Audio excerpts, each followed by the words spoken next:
E a vida continua. 13º e último livro da coleção A Vida no Mundo Espiritual. Ditado pelo espírito André Luiz e psicografado pelo médium brasileiro Francisco Cândido Xavier em 1968. Capítulo 6. Entendimento fraternal. Há quantos dias aqui? Positivamente, não sei, adiantou Ernesto, denotando fome de conversação. E completou: tenho matutado bastante naquele nosso entendimento de Poços de Caldas, acalentando sempre a esperança de revê-la. Gentileza de sua parte. Evelina confidenciou a perplexidade em que vivia. Despertara naquela instituição de saúde que desconhecia de tudo, obviamente transferida de casa por imposição da família, porquanto o único fato de que se recordava com clareza era justamente o desmaio em que descambara no tope de uma crise das piores que havia atravessado. E salientou, sorrindo, que tivera a impressão de morrer. Quanto tempo desacordada? Ignorava. Retomara-se apenas quando viera a si do sono profundo e sem sonhos, ali mesmo, no quarto do 3º andar. Desde então, andava intrigada com o mistério que a administração fazia em torno dela própria, de vez que não obtivera permissão para telefonar ao marido. Fantini escutava, atencioso, sem articular palavra. Em derredor, algumas pessoas se mantinham sentadas ou caminhavam com naturalidade, lendo ou palestrando, aqui e ali. Rosas, miosotes, jasmins, cravinas, begônias e outras flores, sob árvores recordando amendoeiras, ficus e magnólias, embalsamavam o ar extremamente diáfano, com perfume delicioso. Alongados os comentários que anotava, curioso, Fantini mostrou estranho brilho no olhar e concordou com Evelina. Declarou achar-se em brasas. Revelou que também sofrera esquisita fuga de si mesmo, com a diferença de que isso lhe ocorrera logo após a cirurgia, quando voltava para o leito, segundo acreditava, e registrara aquele mesmo fenômeno de retrospecção a que se reportava a senhora Serpa em seus apontamentos confidenciais, no qual se vira repentinamente devolvido ao pretérito, desde os primeiros momentos de espanto até os dias primeiros da infância. Depois, dormira pesadamente, incapaz de explicar-se quanto ao tempo exato em que se demorara obtuso, inconsciente, tomar acordo de si próprio naquele nosocômio, 10 dias antes. Conservava, igualmente, a mesma estupefação perante as normas de serviço ali regulamentadas, porque não conseguira o mínimo contato com a esposa ou a filha, das quais se despedira na cela hospitalar horas antes do trabalho operatório a que se submetera. Achava-se, por isso, inquieto. Ela, Evelina, experimentara o enigmático desmaio no círculo doméstico ao pé dos entes queridos. Ele, porém, deixara a família em meio de agoniada expectativa, sem que lhe fosse facultado qualquer recurso de comunicação com os parentes. Reconhecia que o estabelecimento de saúde a que se abrigava agora não era o mesmo onde se internara para o tratamento. Chegava a duvidar de que estivesse realmente em São Paulo. O firmamento parecia um tanto diverso à noite e a piscina de que se servira continha água tenuíssima, embora fosse compreensível tivesse aquela casa filtros e engenhos especiais para a medicação da água comum. E Ernesto acabou o relatório indagando: a senhora já foi às termas? Ainda não. Verificará minha surpresa quando for até lá. E admite que irei. Retorquiu Evelina com um ar brejeiro de quem se via um tanto mais consolada. Perfeitamente.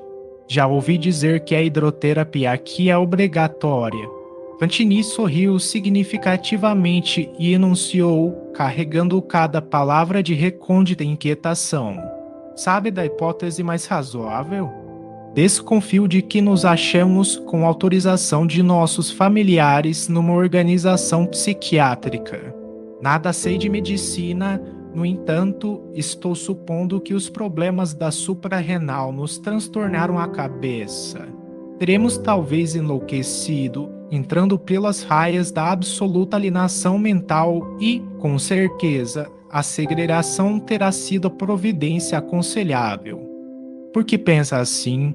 Volveu a senhora Serpa, muito pálida. Dona Evelina, não me chame dona. Insisto em que somos amigos e agora mais irmãos. Seja, aqueceu Fantini. E continuou. Evelina, você verá os aparelhos engraçados com que nos aplicam raios à cabeça antes do banho medicinal. E creia que todos os doentes acusam melhoras gradativas. Desde anteontem, quando fui à imersão pela primeira vez, sinto-me mais lúcido e mais leve, sempre mais leve.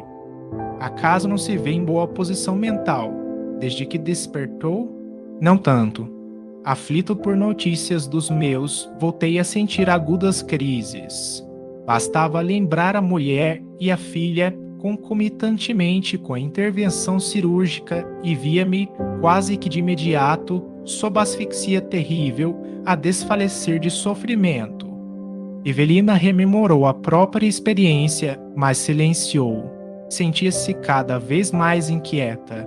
Através do cuidado com que as autoridades me respondem às interpelações, estendeu-se Fantini, entendo que se esforçam por manter-nos em harmonia e tranquilidade. Admito que teremos passado por algum trauma psíquico e que nos achamos presentemente na reconquista do próprio equilíbrio, o que vamos obtendo, muito a pouco e pouco. Segundo creio, fomos colocados sob terapêutica puramente mental. Ainda ontem, renovei a reclamação de sempre, solicitando comunicação com meu pessoal e sabe o que a enfermeira de plantão me respondeu. Perfeitamente, senhora, disse. Irmão Fantini, esteja tranquilo. Seus familiares estão informados de sua ausência. Mas não querem conversar comigo? Nem me chamam ao telefone? Indaguei. E a assistente respondeu: sua senhora e sua filha sabem que não podem aguardar tão cedo a sua presença em casa.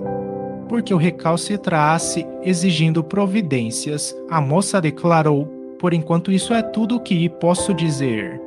Que deduz de suas próprias observações, concluo, salvo o melhor juízo, que estivemos, claramente sem o sabermos, na condição de alienados mentais, sugeriu Fantini, quase novamente bem-humorado, e de certo emergimos, agora, com muito vagar das trevas psíquicas para o estado normal de consciência.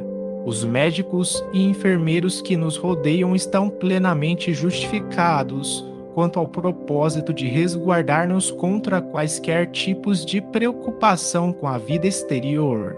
O menor vínculo de aflição na tela mental de nossas impressões do momento, assim penso, nos traria talvez grande prejuízo às emoções e ideias, qual ocorre a pequena distorção que desfigura a simetria das ondas elétricas. É possível. Expressiva pausa caiu entre os dois. Após fundo mergulho no mundo de si mesmo, Ernesto rompeu o intervalo. Evelina, quando você entrou na crise terrível de que me fala, ter-se-á confessado antes.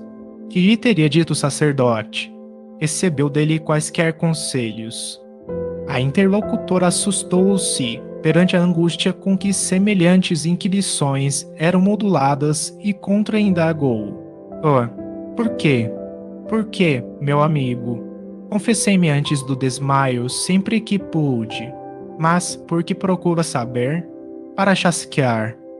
Fantini, porém, não brincava. Os olhos dele entremostravam indisfarçável mal-estar. Não se amofine. Pergunto por perguntar, devaneou ele, tamborilando os dedos da mão esquerda sobre o tripé que se erguia à frente numa conjuntura perigosa, qual a que atravessamos, toda assistência é pouca. Lembrei-me de que você tem uma religião e de que ainda sou um homem sem fé. Ernesto ainda não rematara de todo a última frase quando uma jovem, um grupo de 3 que caminhavam a curta distância, se rojou ao chão, como quem fora subitamente acometida por violento acesso de histeria, gritando em meio de manifesta agonia mental: Não, não posso mais. Quero minha casa, quero os meus. Minha mãe. Onde está minha mãe? Abram as portas. Bandoleiros, tenha bastante corajoso aqui para derrubar comigo estes muros. A polícia. Chamem a polícia. Tratava-se, inquestionavelmente, de um caso de loucura, mas havia tanto sofrimento naquela voz que os circunstantes mais próximos se levantaram espantadiços. Uma senhora, irradiando paciência e bondade, exibindo na blusa as insígnias de enfermeira da casa, surgiu de chofre, abriu caminho no grupo de curiosos que começava a adensar-se e inclinou-se, abraçando maternalmente a menina revoltada. Sem o mínimo impulso à repreensão, sorgueu-a, notificando com inexcedível brandura: Filha, quem lhe disse que não voltará à sua casa? Que não reverá a sua mãe? Nossas portas jazem abertas. Venha comigo. Ah, irmã, suspirou a jovem repentinamente asserenada por aquelas mãos fortes e boas que a enlaçavam. Perdoe-me. Perdoe-me. Não tenho razão de queixa, mas estou com saudades de minha mãe. Sinto falta de casa. Há quanto tempo estou aqui, sem qualquer dos meus? Sei que sou doente, recebendo o benefício da cura, mas por que não tenho notícias? A assistente ouviu calma e apenas prometeu: Você as terá. Passando e, em seguida, o braço carinhoso acima dos ombros, concluiu: Por agora, vamos ao repouso. A menina, como quem surpreendera na benfeitora alguma recordação do calor materno de que sentia exacerbada carência, encostou a loura cabeça ao peito que lhe era ofertado e retirou-se, soluçando. Evelina e Ernesto, que haviam acorrido para o auxílio possível, contemplaram o quadro, entre aflitos e magoados. Em ambos há sede de esclarecimento. Que ilação recolher da súplica chorosa da doentinha atribulada pela ausência do ninho doméstico? Que hospital era aquele? Um pronto-socorro para alienados mentais? Um nosocômio destinado à recuperação de desmemoriados? Um impulso de curiosidade que não mais pôde sopitar, aberou-se Evelina de uma senhora simpática que acompanhara a cena, denotando aguda atenção, e cujos cabelos grisalhos lhe recordavam a cabeleira materna, o assuntou com discrição. Desculpe-me, senhora. Não nos conhecemos, mas a aflição em comum nos torna familiares uns aos outros. A senhora pode dar alguma informação acerca da pobre menina perturbada? Redarguiu a interpelada, e advertiu: Minha filha, eu aqui, praticamente, não sei da vida de ninguém. Mas escute, por favor. Sabe onde estamos? Em que instituto? A matrona chegou-se mais para perto de Evelina que, a seu turno, recuou para junto de Fantini e cochichou: A senhora não sabe? Ante o assombro indisfarçável da senhora Serpa, dirigiu o olhar penetrante para Ernesto e aduziu: E o senhor? Nada sabemos, comunicou Fantini, cortês. Pois alguém já me disse que estamos todos mortos, que já não somos habitantes da terra.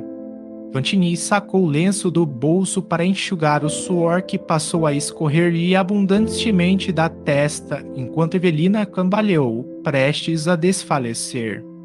A desconhecida estendeu os braços à companheira e recomendou, preocupada: Minha filha, contenha-se. Temos aqui dura disciplina. Se mostrar qualquer sinal de fraqueza ou rebeldia, não sei quando voltará a este pátio. Repousemos, interveio Ernesto. e dando o braço a Evelina, ao passo que a dama prestimosa ajudava a escorá-la, rumaram os três para largo assento próximo, sob grande ficus, onde passaram a descansar.